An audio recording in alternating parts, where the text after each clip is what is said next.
জাতির জনক বঙ্গবন্ধু শেখ মুজিবুর রহমানের স্বদেশ প্রত্যাবর্তন দিবস ও একাদশ জাতীয় সংসদ নির্বাচনে নিরঙ্কুশ সংখ্যাগরিষ্ঠতা অর্জন করায় বিজয়ী উল্লাস করেছে বঙ্গবন্ধু পরিষদ আসির প্রদেশ কেন্দ্রীয় কমিটি সৌদি আরব। ভারপ্রাপ্ত সভাপতি মোহাম্মদ নুরুল আফসারের সভাপতিত্বে ও সাধারণ সম্পাদক আজাদ রহমানের সঞ্চালনায় অনুষ্ঠানের প্রধান অতিথি ছিলেন সংগঠনের প্রধান উপদেষ্টা ও সরকারি সিটি বিশ্ববিদ্যালয় কলেজের সাবেক ছাত্রনেতা আবু বকর কামাল। এ সময় বক্তব্য রাখেন আহমেদ আলী নইমি, হোসাইন মোহাম্মদ কামাল চৌধুরী, ফারুক রহমান, এস.এম. জাহাঙ্গীর আলম সহ অনেকে।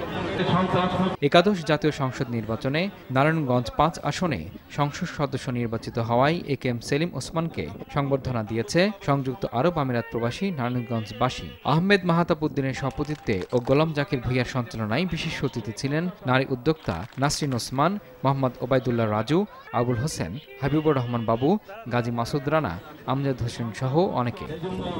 বাংলাদেশ ইন্টারন্যাশনাল স্কুল জাতীয় পাঠ্যক্রম শাখার অভিভাবকদের বার্ষিক সাধারণ সভা হয়েছে।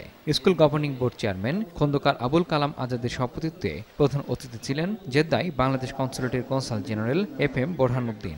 বিশেষ অতিথি ছিলেন শ্রম councillor Aminul Islam, councillor Altaf Hossain, councillor Mojibur Rahman, প্রথম সচিব কে.এম. সালাউদ্দিন, কার্যালয় প্রধান মোস্তফা জামিল খান, প্রতিষ্ঠানের ভারপ্রাপ্ত অধ্যক্ষ হামদুর রহমান, ইংরেজি school governing board chairman Omar Faruk Chowdhury, Bangla school governing board সদস্য আব্দুল মান্নান সহ বিভিন্ন গণমাধ্যমের সদস্যরা। সভা পরিচালনা করেন governing board vice chairman Badrul Zaman Montu. এ সময় স্কুলের শিক্ষা কার্যক্রম পরিচালনায় সবার সহযোগিতা কামনা করেন বক্তারা।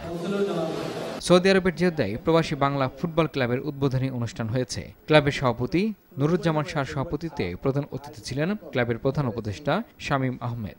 শাহিদ আহমেদের সঞ্চালনায় বিশিষ্ট অতিথি ছিলেন ক্লাবের সাধারণ সম্পাদক আলতাফ মিয়া তালুকদার। এ সময় বক্তব্য রাখেন আলী হোসেন, জালাল আহমেদ, মাহবুব হোসেন সহ ক্লাবের সদস্যরা। ইমরুল হাসান, RTV।